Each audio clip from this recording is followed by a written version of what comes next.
Hello and welcome to The Lucky Roll, an eclectic channel for eclectic games. And today we're previewing Tales of Realms and Ruins, a 2 to 3 player area control game with hand management, asymmetrical hero progression, deck construction, cooperative traitor mechanics, and a narrative choice / paragraph game where events trigger choices read out to other players from a book of events. It's a game designed and illustrated by Mihail Iliev that is coming soon to Gamefound for backing.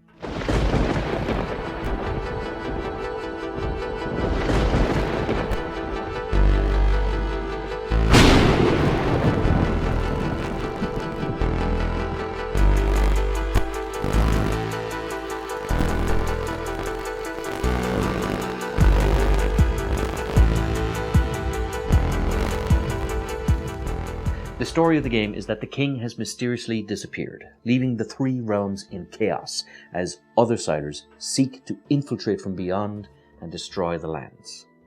Players must cooperate with each other to ensure that the Othersiders do not destroy the realms, yet compete with each other to garner enough followers in order to control all 3 realms and become steward in the king's absence in order to win the game.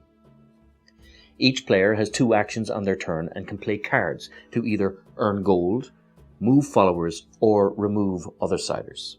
As the game develops, more powerful cards come into play, allowing further options for players, such as increased gold, double movement, gambling, casting spells, or finding more effective ways of garnering follower support or removing Othersiders.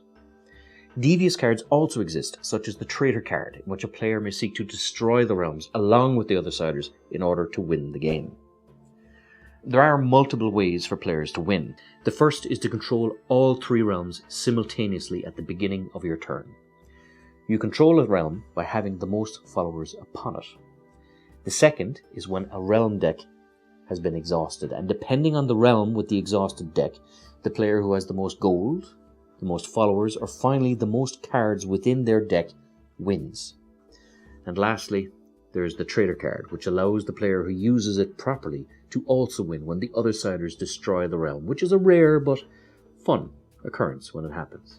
The board is double-sided, with one side showing the realm at its peak and the opposite a destroyed realm side. If all 3 realms are simultaneously destroyed, players lose the game. Realms can be healed if Othersiders are removed, but all Othersiders must be removed in order to do so. At the top of each realm is a unique realm power, which allows the player with the most followers in that realm to benefit from that power on their turn.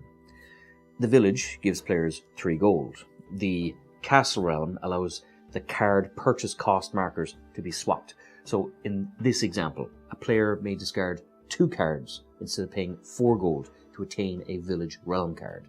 And finally, the magic realm allows players to draw 2 extra cards. These realm powers, however, are subverted and take on a much more take-that quality if they're destroyed by Othersiders, showing the increased desperation of the land, as the village realm transforms into its rulers stealing gold from other players. The ruined castle realm, allowing you to remove the followers of other players, or your own if you so wish, and the ruined magic realm, where you choose a player to discard a card before drawing your own. Among these realms are unique cards that can be purchased on your turn to add to your deck. The cards vary from realm to realm, but will require the presence of your hero in each specific realm in order to purchase. Which brings me to the next unique mechanic.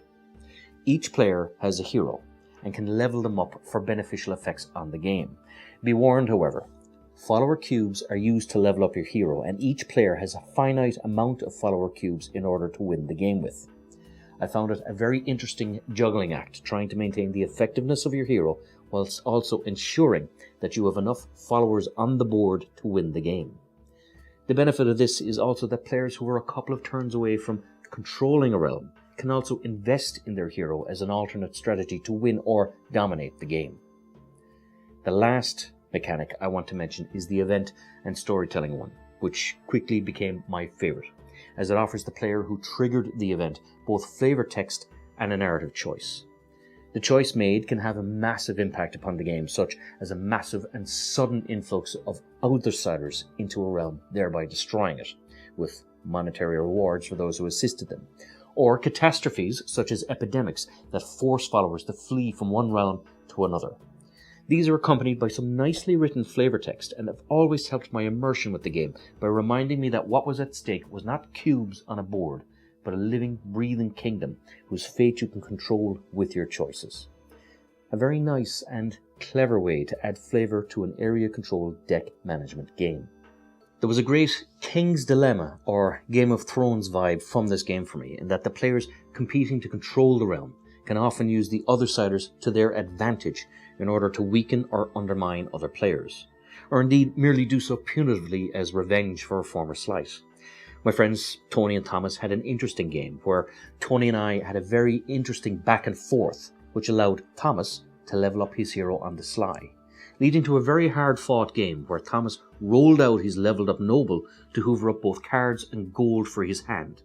Whilst Tony and I were removing followers and throwing other siders at each other, Thomas's realm was the only one left untouched, and we could not afford to flip that realm lest we all lost the game.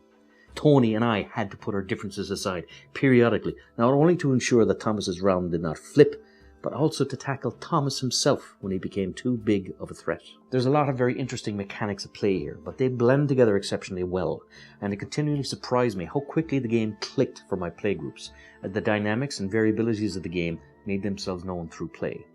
The board state is very fluid, especially when events become involved, and players who are seeking to dominate the lands with followers must also keep a close eye on the draw decks, as they can quickly change the victory condition from area domination to player with most gold, largest hand, or even most followers, which works to the detriment of players with leveled up heroes.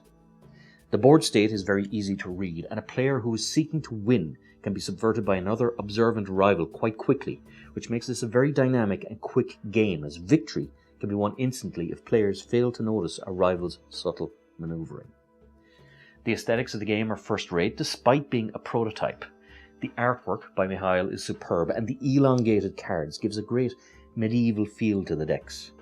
The board is a unique design, and the circular shape is a refreshing change that allows for more effective table management on small tables. It also allows players to keep a closer eye on the board state, and indeed on other players, as the maximum amount of players is 3, and the closer proximity of people to you over a circular board made for a very effective and practical way to keep an eye on your opponents. There are games that make you feel like a hero, others like a villain, but in Tales of Realms and Ruins I felt like a power-hungry opportunist. And I really liked that about this game, because the game needs and encourages deviousness.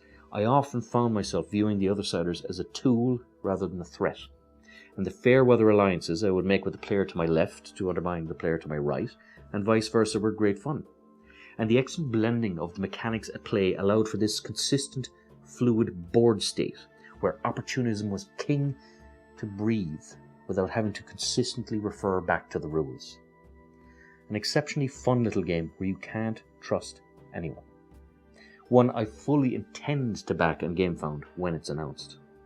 As always, this is Sean from The Lucky Roll. If you enjoy these videos, please like, subscribe, all that good YouTube stuff. And until next time, good luck, God bless, and stay safe.